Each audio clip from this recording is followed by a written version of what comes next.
Shalom, selamat pagi, apa kabar? Sungguh bersyukur kepada Tuhan, ya tadi kita mendengar pengumuman bahwa di minggu-minggu ke depan dan kita berdoa, di minggu-minggu seterusnya bahwa kita kembali lagi diberi keleluasaan, kebebasan untuk memuji membesarkan nama Tuhan.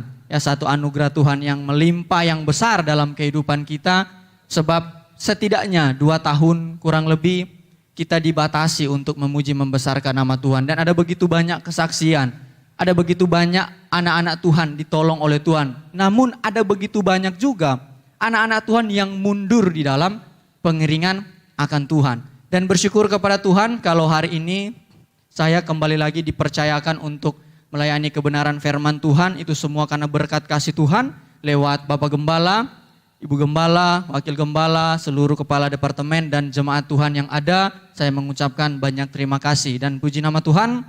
Tema pada kesempatan hari ini di dalam bulan Maret, April, yaitu tentang memahami kesempurnaan kasih Kristus. Dan ketika gereja ini, khususnya Gembala, memilih tema di dalam setahun bahwa kita akan berbicara tentang memahami kasih Kristus. Secara pribadi saya termasuk, ya saya katakan termasuk karena saya yakin ada begitu banyak jemaat Tuhan di tempat ini yang antusias dengan tema ini. Kenapa? Karena kalau kita perhatikan jarang sekali gereja Tuhan memilih tema yang serius seperti ini. Buktinya ada begitu banyak tema yang saya temukan ya. Apa temanya? Tahun terobosan. Terobosan apa? Absurd, tidak jelas. Tahun berkemenangan. Kemenangan dalam hal apa? Kemenangan kita melawan mertua kita? Tidak jelas. Tahun dengan penuh mujizat. Hidup berjalan dengan mujizat. Hidup menikmati mujizat. Kenapa tidak hidup berjalan bersama Yesus? Menikmati Yesus. Jarang tema-tema yang serius seperti ini. Memang hal-hal itu baik. Tetapi hal itu bukan tujuan utama dalam kekristenan. Tujuan utama di dalam kekristenan, bagaimana kita menjadi serupa dengan Tuhan kita, Yesus Kristus. Itulah berita yang harus dibicarakan di dalam gereja Tuhan. Makanya ketika tema ini dipilih, saya termasuk orang yang antusias. Karena berarti gereja ini sementara menuntun jemaat Tuhan lewat gembala di tempat ini untuk lebih serius lagi di dalam hubungan dengan Tuhan. Karena memahami kasih Kristus.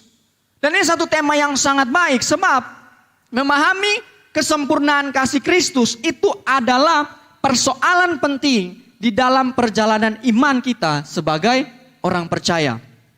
Karena bagaimana sikap kita dalam mengikuti Yesus itu ditentukan sejauh mana kita memahami siapa Yesus. Amin. Sampai di sini sepakat ya semua. Jadi bagaimana kita memahami Yesus, itulah yang menentukan cara kita berjalan mengikuti Yesus. Itulah yang menentukan cara kita bagaimana kita bersikap di dalam hidup ini. Kalau kita salah di dalam memahami siapa Yesus, maka kita salah juga di dalam mengikuti Dia dan di dalam bersikap. Dan ketika kita keliru memahami siapa Yesus, Yesus yang ada di pikiran kita, yang ada di hati kita, yang kita kenal adalah Yesus yang kita desain sendiri. Yesus seperti apa? Yesus yang melayani kita. Yesus yang menjaga kita. Artinya Yesus itu jadi pesuruh kita. Semua Yesus harus memenuhi kebutuhan kita. Semua Yesus, apa yang saya mau Yesus harus lakukan. Kita atur-atur Yesus. Dan itu bukan Yesus yang Alkitab ajarkan. Yesus yang Alkitab ajarkan adalah Yesus penguasa kehidupan kita. Dan kita harus tunduk kepadanya. Amin. Mungkin ada yang berkata, enggak mungkin. Saya ini suruh-suruh Yesus. Coba, berapa banyak kita yang doa malam suruh Yesus jadi satpam. Tuhan, jaga rumah saya. Wah enak saya bilang. Ada nggak yang doa gitu? Tuhan jaga kami mau tidur. Di combo lagi, berikan petiduran yang nyenyak. Artinya Yesus disuruh pijit-pijit sambil kita tidur. Kita rubah cara doa kita.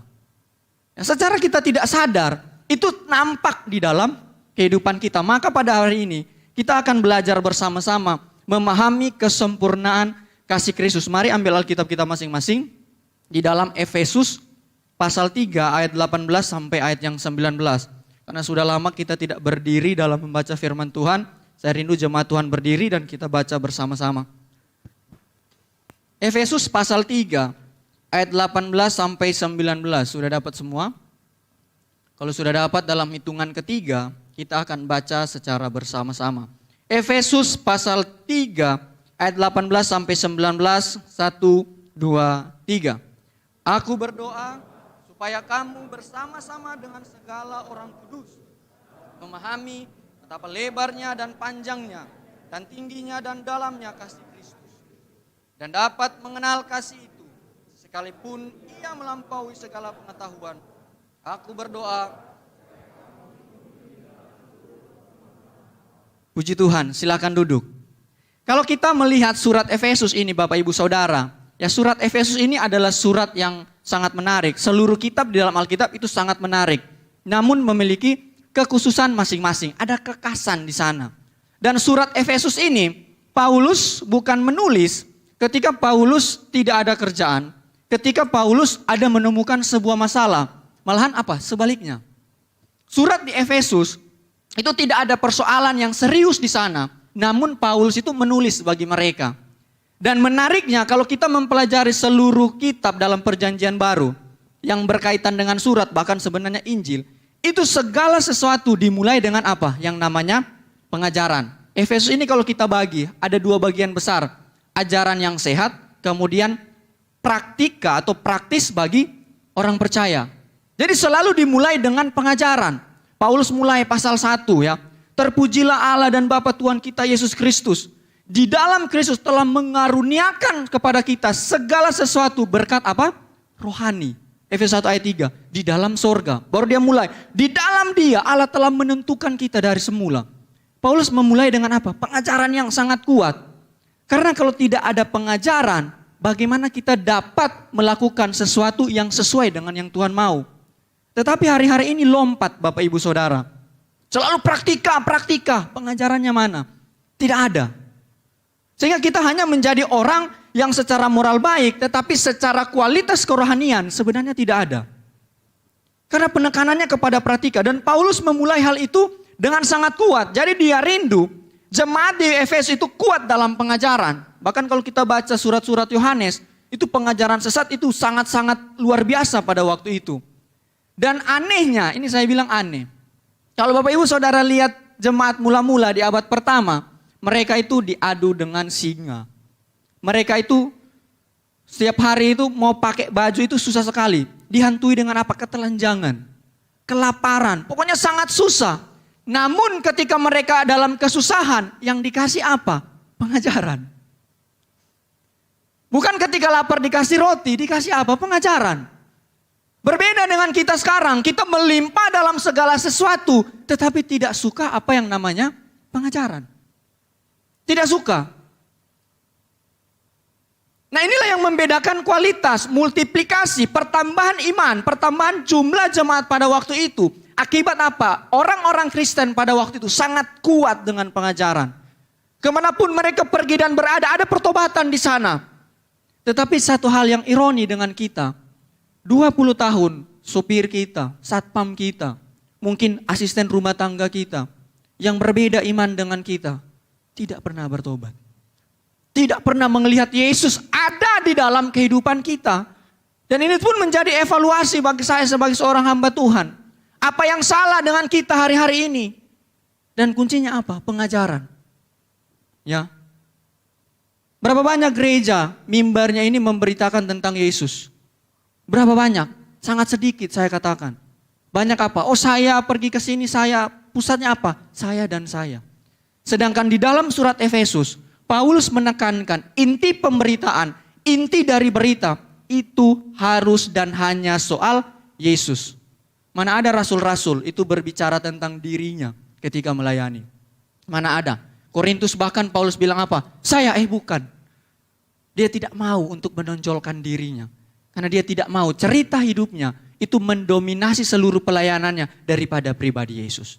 Nah ini jemaat mulai harus memasang telinga dengan baik dan benar. Makanya saya selalu dalam setiap khotbah ya, pelayanan apapun, saya selalu ulang. Menerima dan menyelidiki firman Tuhan. Terserah jemaat mau bosan.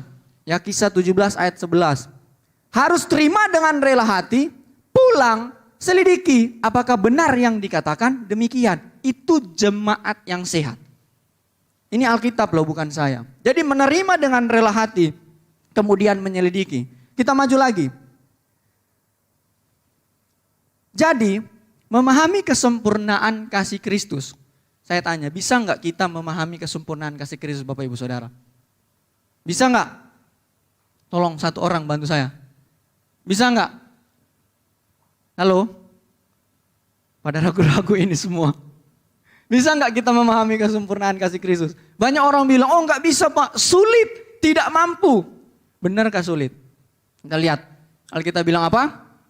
Aku berdoa supaya kamu bersama-sama dengan segala orang kudus dapat memahami. Jadi kalau ada yang bilang, oh tidak mungkin kita memahami kasih Kristus, memahami pribadi Yesus. Ini loh ayatnya ada. Dapat memahami. Kita diberikan kemampuan, kemungkinan besar oleh Paulus, oleh Tuhan sendiri. Bahwa kita dapat memahami kasih Kristus. Jadi bukan tidak dapat Bapak Ibu Saudara. Segala sesuatu yang berkaitan dengan pribadi Allah. Sejauh dinyatakan dalam firman Tuhan. Itu dapat kita pahami. Karena Allah menyatakan dirinya lewat firman Tuhan. Untuk apa? Saudara dan saya kenal dia. Kalau tidak kenal, untuk apa Allah repot-repot memilih para penulis Alkitab untuk menyatakan isi hatinya, menyatakan pribadinya, menyatakan rencananya di dalam sejarah kehidupan manusia. Kalau kita tidak dapat pahami, sia-sia Bapak Ibu Saudara. Alkitab ini cukup bagi kita untuk mengenal siapa Yesus. Dan memahami di sini, ya tentunya jadi pertanyaan juga, memahami seperti apa Bapak Ibu Saudara. Dalam teks aslinya bilang begini, memahami itu seperti sebuah proses belajar akan sesuatu hal. Dalam artian kita itu mencapai sesuatu. Itu memahami di sini. Bahkan kalau kita lihat dari akar kata teks aslinya, itu seperti kondisi seseorang mengambil sesuatu. Jadi menekankan kepada apa? Usaha. Makanya bagaimana kita bisa memahami kasih Kristus? Kalau kita datang ibadah, tidak ada usaha menangkap firman Tuhan. Bahkan saya sering temui, ini minor ya, jangan salah tangkap. Kalau saya pelayanan keluar, selalu saya dengar curhatan gembala, khususnya gembala, pelayan-pelayan, kemudian baru jemaat umum, jemaat awam. Selalu bilang begini, Pak, kenapa ya si A, si B, semua ini nggak ada di sini ya, di luar sana saya bilang. Si A, si B, kalau dengar firman selalu suka protes. Padahal dia bukan seorang sarjana teologi. Bukan seorang master teologi, bukan seorang doktor teologi. Bahkan parahnya jarang ke gereja. Tapi suka protes. Wah, khotbahnya nggak enak. Ya khotbahnya nggak enak katanya. Saya bilang, kalau ada orang seperti ini, khotbahnya nggak enak, tanya ke dia, khotbah yang enak gimana? Coba tanya, pasti nggak tahu. Nah saya ingin sampaikan ini seperti begini. Ada seorang chef ya, saya kasih ilustrasi lagi supaya jemaat paham poin yang saya ingin sampaikan. Bernama Gordon Ramsay, ya yang di dunia masak pasti tahu. Dia lumayan terkenal, dia peraih 7 bintang Michelin, ya, itu penghargaan tertinggi dalam dunia masak. Satu kali dia masak ini di Maroko. Kemudian orang yang makan hasil masakan Gordon ini bilang apa? Masakannya nggak enak. Gordon marah nggak? Enggak Bapak Ibu Saudara. Kenapa nggak marah? Karena itu berbicara selera. Tapi kalau dia bilang cara masaknya salah, ditampar orang itu sama Gordon. Kenapa? Dia bukan chef. Seperti komentator bola deh. Komentator bola, sini banyak suka bola pasti bapak-bapak. Ketika berkomentar, wah Messi, wah tidak gol Bapak Ibu Saudara. Seharusnya Messi memberikan passing kepada temannya yang ada di samping kiri. Coba komentator ini habis pertandingan bilang ke Messi, seharusnya kamu passing tadi, langsung ditampar dia. Kenapa? Melewati batas-batas yang sudah ditetapkan. Bukan bagian kita. Makanya saya bilang, kalau kita dengar firman Tuhan pakai standar kita, kacau Bapak Ibu Saudara. Oh enggak enak, enggak sesuai. Ya suka protes. Lah bagaimana dengan kami yang belajar teologi? Pendeta baru baca, mari kita buka Markus, kami sudah tahu latar belakangnya. Tetapi apakah standar seperti itu yang saya pakai? Saya bilang kepada diri saya tidak bertumbuh. Setidaknya satu pesan dari pengkhotbah, terlepas mau benar atau salah sembarangan dalam berkhotbah, itu urusan sang pengkhotbah dengan Tuhan. Tetapi saya mau bertumbuh di dalam Tuhan. Saya mau tangkap satu pesan yang Tuhan berikan pada hari itu ketika saya beribadah. Itulah yang buat saya bertumbuh, Bapak Ibu Saudara. Jangan pakai standar kita, kecuali Bapak Ibu Saudara pakai prinsip Kisah 17 ayat 11. Itu pun ketika Bapak Ibu Saudara pulang menyelidiki, bukan kumpul, ayo teman-teman komsel, ini pendeta ini salah, bla bla bla. Bukan, itu jadi apa? Bekal buat kita secara pribadi. Amin. Itulah yang membuat kita bertumbuh. Makanya saya selalu bilang, tidak ada khotbah yang berat. Sekali lagi saya ulang, tidak ada khotbah yang terlalu berat. Yang ada apa? Kitalah jemaat yang tidak terbiasa mendengar apa? Ajaran firman. Kita yang tidak terbiasa.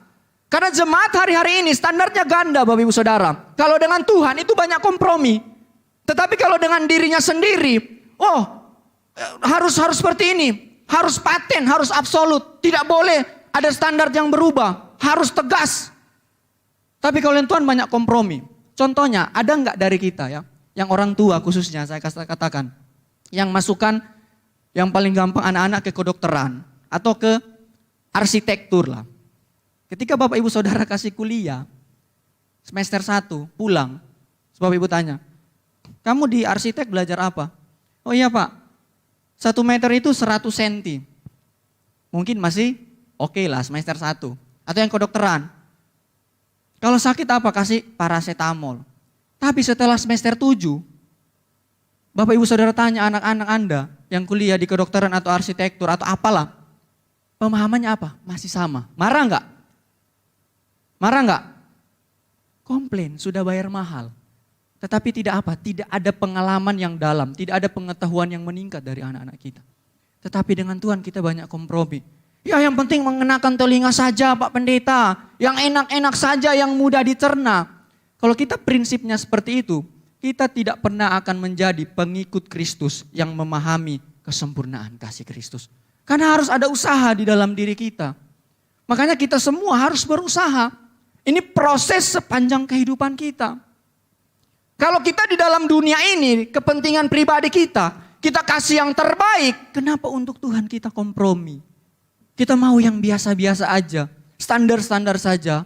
Seorang hamba Tuhan bilang kepada saya, tidak ada cara lain mengikut Tuhan selain Anda memahami Injil dengan secara mendalam. Tidak ada cara lain. Tidak ada langkah-langkah praktis lain untuk Anda berhasil semakin dekat mempunyai hubungan yang intim dengan Tuhan. Selain Anda memahami Injil hari demi hari semakin mendalam. Dan Paulus mengatakan itu. Paulus bilang kita dapat memahami kesempurnaan kasih Kristus. Menariknya di dalam ayat ini. Mengapa kasih Kristus bukan kasih Allah? Nah kasih Allah kita belajar di ibadah kedua. Ya. Mengapa kasih Kristus ini beda Bapak Ibu Saudara? Penekanan tentang kasih Kristus, kasih di sini sudah sering dibahas, gembala kita sudah bahas, yaitu kasih dengan apa? Kualitas tertinggi. Jadi Allah tidak pernah mengasihi jemaat Tuhan, apalagi orang-orang pilihannya, itu dengan kasih yang biasa-biasa saja. Selalu dengan apa? Kasih yang maksimal, kasih yang sungguh, kasih yang benar-benar penuh dengan pengorbanan. Kasih yang tidak menuntut balas. Tetapi apa itu Kristus? Kristus sederhananya, kalau kita lihat di dalam Alkitab, itu setidaknya memiliki 3 pengertian. Jabatan, ya Mesias dalam bahasa Ibraninya. Kores, Nebukadnezar, itu dibilang Mesias dalam PL. Karena apa? Mereka diberikan jabatan dengan tugas untuk apa? Menyelamatkan bangsa Israel. Kemudian yang kedua, Kristus itu berbicara tentang apa? Hubungan yang sakral. Jadi ketika saudara atau Bapak Ibu ya hidup di zaman perjanjian lama, ketika kita diurapi, ya dikristuskan, diurapi, kita ada sebuah hubungan yang sakral, terikat dengan Tuhan. Mesbah ketika diurapi, ada hubungan yang sakral. Kemudian apa? Orang-orang yang dipenuhi dengan Roh Kudus. Itu dalam perjanjian baru. Jadi itu pengertian Kristus. Jadi ketika firman Tuhan berbicara kasih Kristus, kasih dengan nilai kualitas tertinggi, dengan sebuah hubungan terikat, loyalitas dengan Tuhan. Kasih inilah yang akan kita pahami, yang kita akan pelajari. Yang harus kita benar-benar miliki di dalam kehidupan kita. Kita harus ada hubungan yang terikat, loyal dengan Tuhan. Bukan hari ini pelayanan, kalau enggak serak dengan si A atau si B, Saya mau pelayanan, ditunjuk pelayanan. Pemain musiknya siapa sih ini? Wah, saya masih gak senang lihat mukanya. Wah, si singernya ini, saya masih tidak suka. Ataupun mau firman Tuhan, kita kayak orang pilih bioskop ya. Pilih film di bioskop, lihat siapa yang gak suka, gak lucu. Bukan genre saya. Ya, jadi milih. Nah, kasih ini ada hubungan. Ketika kita terikat dengan Tuhan, apapun kondisi keadaan Bapak Ibu Saudara hari-hari ini, itu tidak akan mengurungkan niat Bapak Ibu Saudara untuk semakin dekat dengan Tuhan. Amin. Kasih inilah yang perlu kita pahami. Memahami kesempurnaan kasih Kristus. Dan berbicara tentang memahami ini, Paulus ngomong ternyata di ayat 1. Itulah sebabnya aku ini Paulus, orang yang dipenjarakan karena Kristus Yesus, untuk kamu orang-orang yang tidak mengenal Allah. Paulus berdoa agar supaya dapat memahami kasih Kristus. Ternyata ada orang-orang pada waktu itu, walaupun sudah menjadi orang Kristen, sudah terlibat di dalam berbagai macam pelayanan. Karena surat Efesus ini bukan kepada non-Kristen, kepada jemaat. Betul? Kepada jemaat. Ternyata ada orang-orang yang tidak mengenal Allah. Bayangkan Bapak Ibu Saudara. Sudah jadi Kristen tetapi Paulus bilang, ada kamu. Hei, bangun orang-orang yang tidak mengenal Allah. Ya sengaja saya bilang bangun supaya tidak ada yang tidur. Bangun. Ternyata ada. Gak usah lihat kiri kanan, lihat diri kita sendiri. Ada Bapak Ibu Saudara, dibilang orang-orang tidak mengenal Allah. Itulah sebabnya Paulus harus berdoa agar supaya jemaat dapat memahami kasih Kristus. Karena Paulus sebagai pemimpin rohani sadar dan peka terhadap kondisi para jemaat atau umat yang Tuhan percayakan untuk Paulus gembalakan, untuk Paulus pimpin. Sehingga dia perlu berdoa bahwa ternyata ada kelompok orang yang tidak memahami kasih Kristus. Pertanyaannya, siapa kamu di sini? Nah, ini belajar Alkitab seperti ini Bapak Ibu Saudara. Kalau Bapak Ibu Saudara lihat pasal 1, ya Paulus bilang apa? Kita dipilih sebelum dunia dijadikan. Pasal 2, kamu dahulu berdosa, kami juga. Paulus bilang, ayat pasal 3, Paulus bilang apanya? Kamu dan kamu. Ternyata Paulus ada membedakan dua kelompok. Pasal 2 berbicara dosa, dia bilang general. Kamu, kami juga. Tetapi pasal 3 berbicara memahami kasih Kristus. Ternyata hanya kamu, dia bilang. Hanya ada sekelompok orang tertentu yang tidak memahami kasih Kristus. Nah, siapa itu? Orang yang tidak memahami kasih Kristus. Itu orang-orang non-Yahudi. Berarti termasuk Bapak, Ibu, Saudara, dan saya. Kita orang yang tidak memahami kasih Kristus itu. Kenapa? Paulus pede. Yang saya tidak menjelaskan detail. Orang Yahudi, kenapa Paulus pede? Dia bilang kami ini memahami. Makanya dia hanya bilang kamu. Kenapa? Karena Paulus, orang Yahudi itu 5 tahun itu sudah belajar Taurat. Seluruh PL. Pendidikan Yahudi itu kiblatnya itu Taurat. Jadi sama ya sistem pendidikannya. 5 tahun sudah belajar Taurat. Kita 5 tahun masih main gundu. Bahkan hari-hari ini gereja 13 tahun yang diajar apa? Sekolah minggunya. Kingkong, badannya besar. Tapi, nah itu kan lagu-lagu yang saya bilang tidak ada nilai teologis. Itu 5 tahun loh. Jadi kalau dibandingkan dengan kita orang Yahudi, kita ini tidak ada apa-apanya Bapak Ibu Saudara. Dan Yesus memang memberi standar soal hidup keagamaan. Jika hidup keagamaanmu tidak melebihi ahli Taurat dan orang Farisi, jangan mimpi masuk kerajaan sorga. Itu standar hidup keagamaan kita. Ya kita gerejanya Senin Kamis, melayani mesti ditusuk-tusuk. Tapi klaim, wah saya punya sorga. Saya punya sorga. Jangan kita menurunkan derajat sorga Bapak Saudara. Makanya ini sistem pendidikan umat Yahudi. Ya setidaknya sampai bet midras. Orang Yahudi itu sekolah. Makanya kalau ada yang dengar khotbah, bilang murid-murid gak sekolah, ini belum baca ini berarti. Murid-murid itu sekolah setidaknya sampai umur 13 tahun. Makanya Yesus ada namanya upacara bar mitzvah. 12 tahun Yesus di bait Allah. Itu bukan Yesus lagi main. Lagi ikut upacara bar mitzvah. Karena dia lulus Bet Sefer. Yesus rabi. Kalau sekarang doktor. Yesus sekolah. Itu gelar teknis saya bilang. Panggilan rabi. nggak boleh sembarang diucapkan pada waktu itu. Karena Yesus sekolah. Makanya Yesus saja suka belajar. Kok jemaat nggak suka belajar? Harus mau belajar, amin? Harus sungguh-sungguh. Makanya saya kadang sedih Bapak Ibu Saudara. Kalau ada yang bilang, Pak Rian, kalau buat ini, buat itu, jangan terlalu berat. Waduh, kalau ringan-ringan terus kita ngambang nanti masuk surganya. Nggak sampai, karena nggak berat, nggak terisap ke surga. Karena terlalu ringan yang kita lakukan. Nah, Paulus menekankan ini. Jadi dia tahu bahwa ada orang-orang yang secara pengetahuan tentang Allah itu jauh. Makanya dia bilang, saya perlu berdoa agar kelompok ini memahami kasih Kristus. John Piper, ini satu kutipan yang sangat menarik ya sebelum kita masuk. Dia bilang begini, satu, sukacita saya bukan mencapai kepenuhannya ketika Allah menjadikan diri saya pusat dari alam semesta. Ya, John Piper. Sukacita saya akan mencapai kepenuhannya justru ketika Allah menjadi pusat dari alam semesta. Ya, lihat perbandingannya ya. Untuk selama-lamanya dan menarik saya masuk ke dalam persekutuan dengan dirinya untuk memandang dia, untuk mengenal dia, untuk menikmati dia, mengasihi dia, memandang dia berharga, menikmati kepenuhan di dalam dia di sepanjang hari-hari di dalam kekekalan. Satu ungkapan yang sangat luar biasa Bapak Ibu Saudara. Yesuslah yang menjadi pusat di dalam kehidupan kita sebagai orang percaya. Bukan yang lain. Makanya rugi Bapak Ibu Saudara. Kalau pagi-pagi bangun datang ke gereja. Kasih persembahan, bayar perpuluhan, berkorban bagi pekerjaan Tuhan. Tetapi yang Bapak Ibu dapat di dalam hari Minggu.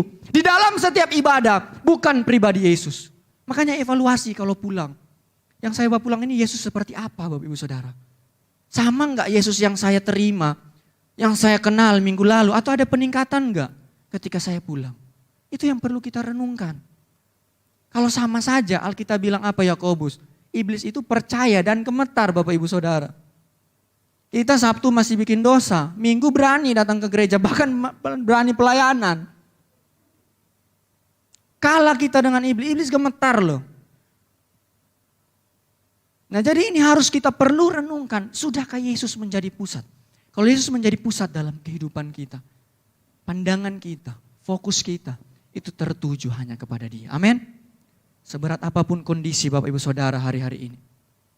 Usaha hancur-hancuran karena COVID. Mungkin rumah tangga juga retak karena bosan. Waduh ketemu lu lagi tiap hari. Anak-anak kita mungkin tidak ada hubungan yang baik antara anak dan orang tua. Mungkin sesama kita bertahun-tahun ya. Mungkin statusnya suami istri, tetapi tidak pernah ngomong. Statusnya mertua dan anak, tapi tidak pernah ngomong. Tetapi kalau ada Yesus dalam kehidupan kita, kita berfokus. Ada satu rasa yang malu dalam kehidupan kita. Kalau kita tidak hidup seperti dengan Yesus. Maka daripada itu Bapak Ibu Saudara, kita akan belajar bersama-sama. Ya, bagaimana memahami kesempurnaan kasih Kristus. Kita dengan cepat. Pertama itu memiliki kerinduan. Seperti biasa saya terjemahkan langsung dari teks asli. Bunyinya begini. Bagian yang pertama, Efesus 3:18 bagian A. Ya, memiliki kerinduan. Agar kamu sekalian mampu sepenuhnya. Bayangkan teks aslinya bilang apa? Mampu sepenuhnya untuk memahami. Untuk Bapak Ibu Saudara memahami kesempurnaan kasih Kristus. Bapak Ibu Saudara harus punya kerinduan. Dan kerinduan inilah yang diungkapkan oleh Paulus bagi jemaat Tuhan. Dia rindu agar jemaatnya itu mampu sepenuhnya, bukan setengah-setengah Bapak Ibu Saudara. Sepenuhnya kita benar-benar mampu untuk memahami kesempurnaan kasih Kristus. Ada kerinduan yang besar dari setiap pemimpin Bapak Ibu Saudara. Untuk jemaat mampu, bahkan ditegaskan agar. Berarti apa? Ini menjadi tujuan di dalam kekristenan. Kita memahami kesempurnaan kasih Kristus. Dan bahkan ketika kerinduan ini disampaikan, Paulus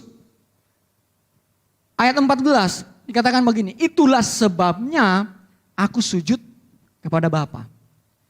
Jadi kerinduan untuk memahami kesempurnaan kasih Kristus disampaikan oleh Paulus lewat apa? Doa. Dia bersujud di hadapan Tuhan. Sujud ini bukan perkara main-main Bapak Ibu Saudara. Kalau kita lihat, Alkitab mencatat ya, Ketika Daniel diperhadapkan dengan persoalan yang sulit. Ketika harus menafsirkan mimpi raja. Ini gila sih saya bilang. Kayak gini saya panggil. Ayo sini. Saya punya mimpi. Artinya apa? Terus kita tanya. Apa raja artinya? Enggak tahu. Gila enggak itu? Betapa sulit. Artinya 100% pasti Daniel mati. Tetapi apa yang Daniel lakukan? Dia pergi berdoa. Sujud, Alkitab bilang, seperti biasa dilakukan. Dia sujud, artinya apa? Sujud ini menunjukkan ketaatan, ketundukan. Makanya saya bilang, berkat itu berbicara apa? Orang yang tunduk kepada Tuhan, bukan kepada jasmani. Dari kata berek, lutut. Ya. Jadi sujud, Daniel sujud meminta apa? Belas kasihan Tuhan. Berarti sesuatu yang sangat penting yang dia butuhkan. Orang kalau berdoa sudah sujud, itu menunjukkan hal ini sangat-sangat dibutuhkan. Sangat-sangat diperlukan dan sangat-sangat meminta pertolongan daripada Tuhan. Abraham ketika bertemu dengan malaikat Tuhan, apa yang Abraham lakukan? Sujud. Ada satu tanda penundukan, penghormatan, meminta belas kasihan. Karena persoalan ini memang ketika Sodom dan Gomora ingin dihancurkan. Dan terlebih siapa? Yesus. Ketika mengerjakan karya keselamatan, Yesus sujud, tersungkur di Taman Getsemani. Artinya lewat kondisi ini, lewat posisi ini, menunjukkan ada satu kerinduan yang besar. Yang Paulus minta kepada Tuhan, agar jemaat dapat memahami kesempurnaan kasih Kristus. Dan ini bernilai dan penting Bapak Ibu Saudara. Apa gunanya kalau kita jadi Kristen, kita tidak memahami apa-apa tentang pribadi Yesus. Makanya, menjadi pertanyaan bagi kita semua. Adakah kerinduan ini dalam kehidupan kita? Pemimpin rohani kita. Gembala kita, pemimpin komsel kita, pemimpin wadah kita, kepala-kepala departemen, pasti saya yakin. Itu memiliki apa? Kerinduan. Agar supaya orang-orang yang dipercayakan untuk kita pimpin, memahami kasih Kristus. Rohaninya makin baik, bertumbuh di dalam pengiringan kasih Kristus. Tetapi adakah kerinduan ini dalam kehidupan kita? Ada enggak kita rindu untuk mengenal kasih Kristus? Atau ternyata memang pribadi Yesus bukan tujuan dalam kehidupan kita. Kita datang ke gereja hanya cari jawaban atas masalah kita. Enggak salah. Tetapi menjadi rugi kalau hanya itu yang Bapak Ibu bawa ke dalam gereja. Tujuan kita apa datang ke rumah Tuhan? Mau mengenal pribadinya atau bukan? Kalau tujuan kita lain daripada mengenal pribadinya, saya katakan rugi. Makanya kita banyak kompromi. Karena bukan Yesus tujuan dalam kehidupan kita. Bagaimana kita memahami kesempurnaan kasih Kristus? Bapak Ibu Saudara harus memiliki kerinduan. Kemudian yang kedua, bagaimana kita memahami kesempurnaan kasih Kristus? Itu memiliki kebersamaan. Nasihat 18, bagian selanjutnya bilang begini.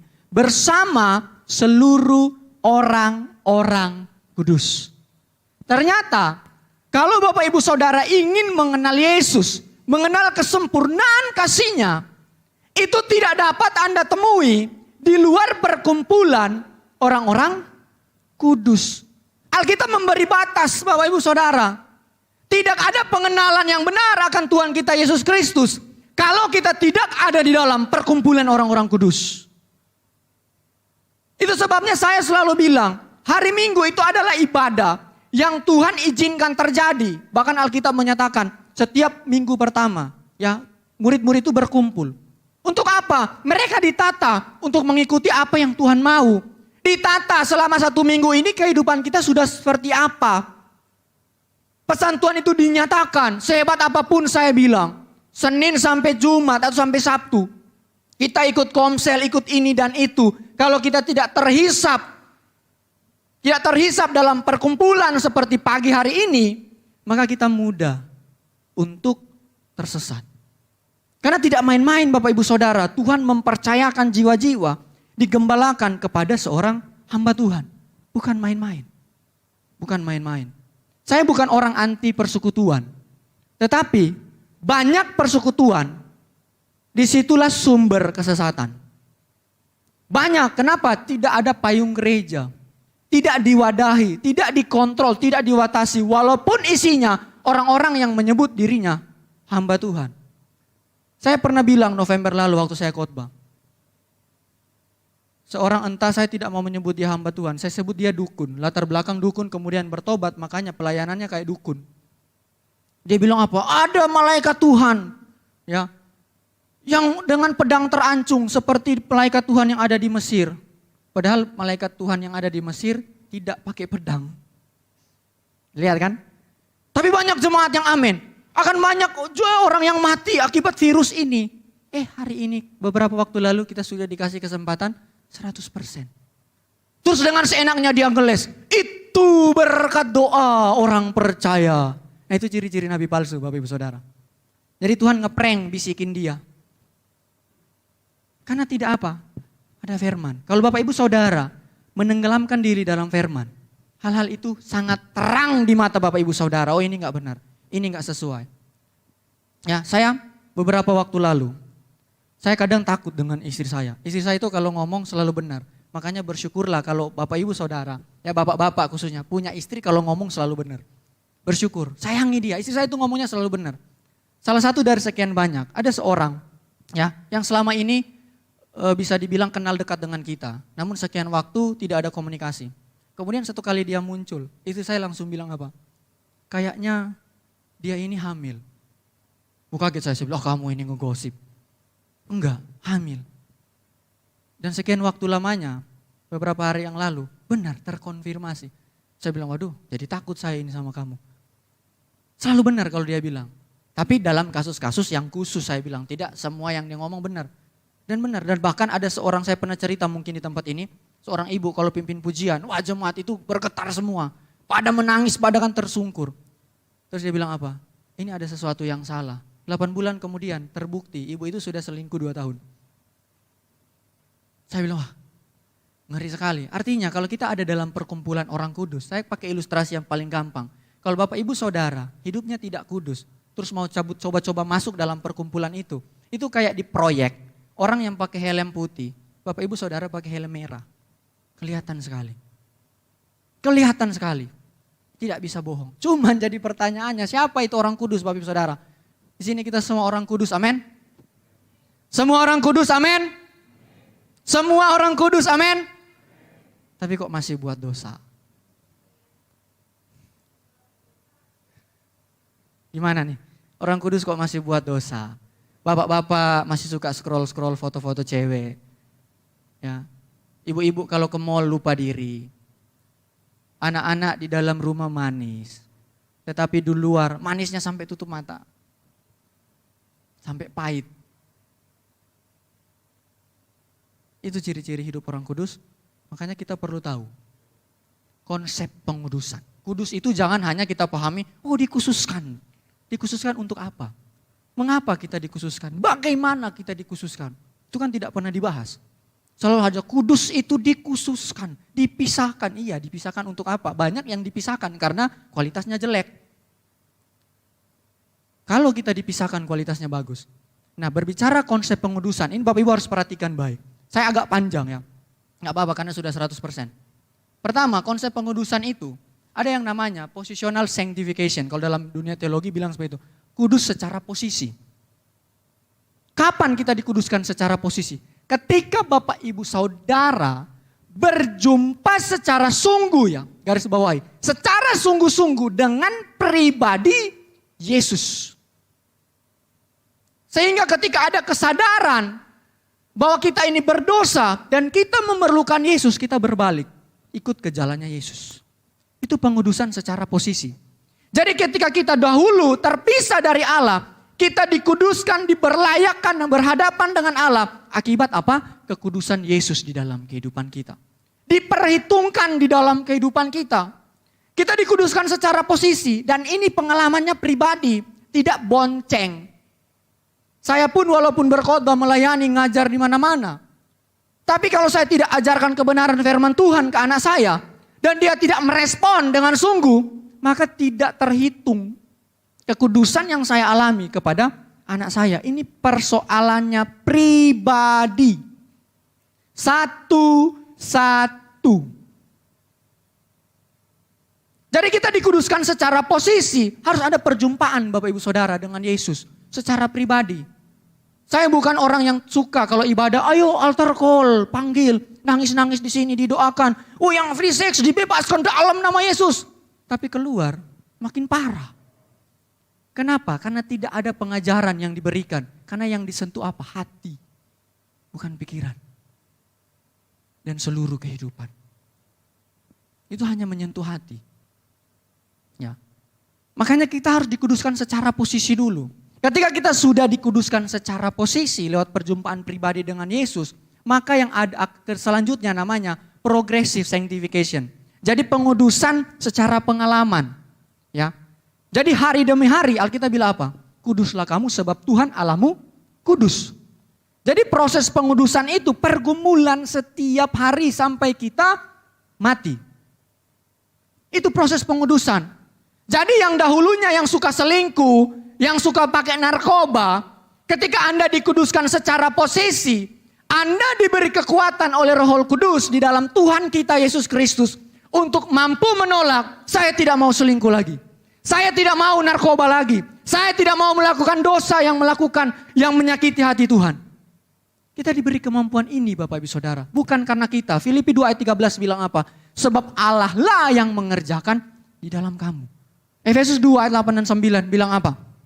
Dipersiapkan oleh Allah untuk melakukan pekerjaan baik. Allah yang mengerjakan di dalam kita. Makanya kalau ada orang sudah bilang bertobat, nangis-nangis ke gembala, atau ke pemimpin PKS, atau kepada siapa, aduh saya mau bertobat, sudah tidak mau selingkuh. Dosa itu menghancurkan saya, tidak mau pakai narkoba. Sekian waktu lamanya ketangkap, pakai narkoba lagi, ngeles lagi. Tuhan izinkan, waduh sudah buat dosa ngomong Tuhan izinkan lagi. Kalau ada orang seperti itu, dia tidak pernah dikuduskan secara posisi. Tidak pernah. Karena berbicara pengudusan secara pengalaman, itu kita makin hari, makin naik, makin naik, makin naik. Dan sampai kepada apa? Pengudusan secara sempurna. Itu kapan? Ketika kita bertemu dengan Tuhan kita, Yesus Kristus. Kalau ada hari-hari ini yang masih hidup menikmati dosa, masih hidup enak, enjoy dengan dosa, Anda tidak pernah ada di dalam posisi pengudusan. Orang yang sudah dikuduskan secara posisi, bisa nggak buat dosa? Bisa, tetapi tidak hidup di dalam dosa. Apalagi dosa yang lama, sebelum kita mengatakan bertobat, kemudian kita masih lakukan. Kita diberi kemampuan. Amin. Tuhanlah yang mengerjakan itu di dalam kehidupan kita. Makanya penting sekali komunitas seperti ini.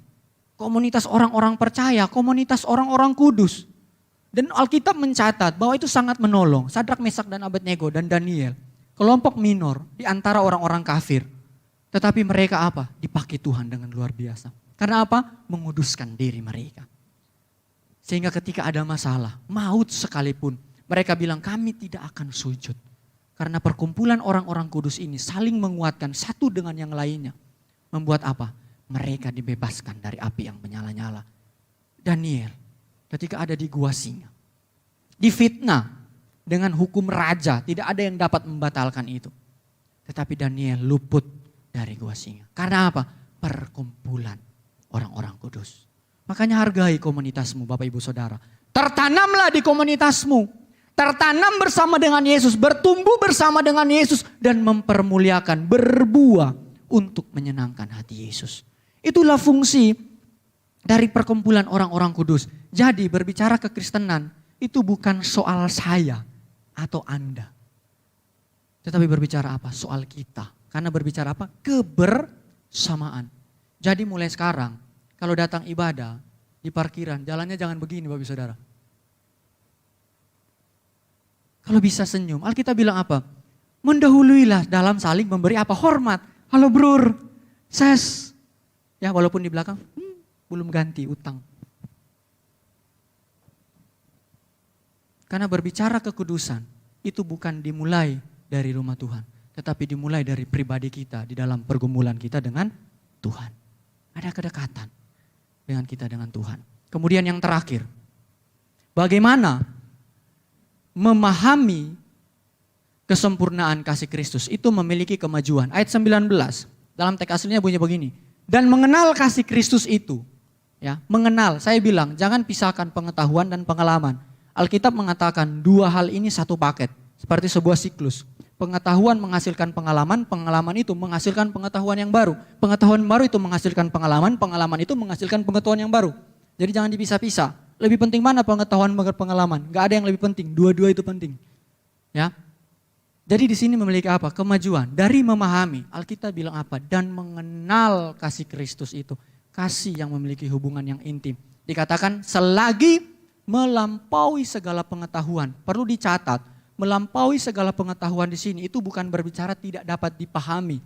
Menunjukkan keberhargaan kasih Kristus dari semua pengetahuan yang ada di dalam dunia ini. Pada waktu itu khususnya filsafat Yunani.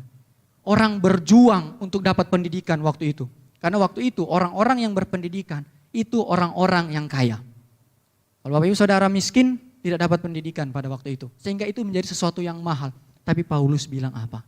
Walaupun Anda bukan orang-orang yang memiliki pendidikan yang benar pada waktu itu. Pendidikan yang tinggi saya katakan. Tetapi Anda orang-orang yang memiliki pengetahuan yang melampaui segala pengetahuan. Yaitu apa? Memahami kesempurnaan kasih Kristus. Ada kemajuan di dalam kehidupan kita. Bukan sudah sekian lama ikut Kristus, bukan maju malah mundur. 20 tahun di tempat ini, 50 tahun, 30 tahun. Sebenarnya itu bukan ukuran. Bapak Ibu Saudara itu berhasil. Ukurannya apa? Sampai akhir kehidupan kita. Kita tetap ada dalam Yesus. Jangan sudah sekian tahun sudah berkorban mati-matian dalam pelayanan ini. Sudah melayani kasih pikiran, perasaan, materi kita untuk pelayanan ini. Tapi ujung-ujungnya apa? Om, pamit. Mau gereja baru.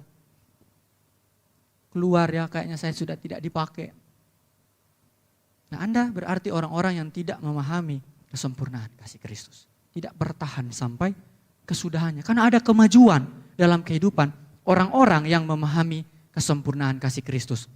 Bagian ini, doa tanpa penyelidikan firman itu mistis. Ya, saya katakan ini, doa, Anda yang suka berdoa tanpa suka menyelidiki dan merenungkan itu mistis. Saya kasih lihat challenge sedikit.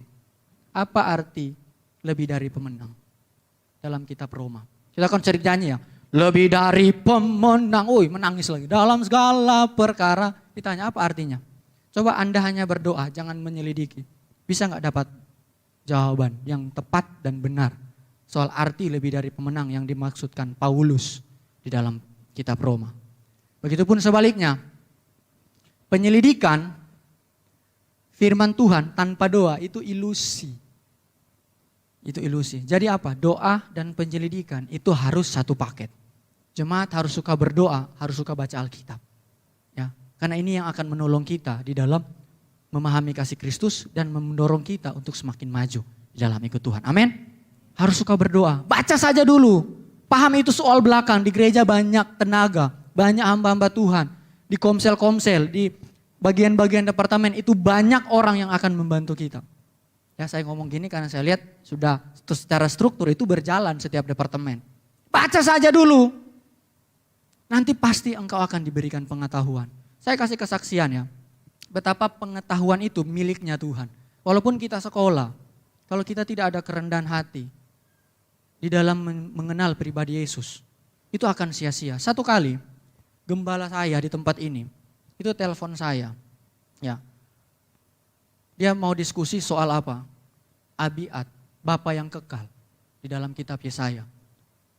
Dan perlu Bapak Ibu Saudara tahu, orang yang tidak mengerti teologi Yahudi, yang tidak mengerti bahasa asli, tidak dapat menjelaskan dengan tepat soal abiat. Anda punya kenalan hamba Tuhan yang menurut Anda pintar, coba tanya, apa arti abiat? Yesus itu anak atau Bapa? Halo? Yesus itu anak atau Bapa? Anak. Kenapa di Yesaya bilang dia Bapa yang kekal?